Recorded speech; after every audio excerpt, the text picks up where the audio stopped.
தண்ணி முழுக்க விடுவீங்க அடியிலே அந்த தண்ணி முழுக்க போனால் அடியில் ஆவி பூன்னு வேணும் அதே போல் ஆவி வேணும் சொல்லலாம் திரும்பி வரும் கீழே வரும் வேணாம்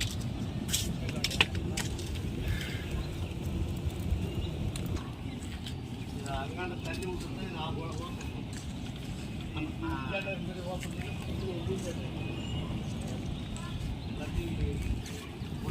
இப்போ ஒன்று தெருங்கணும்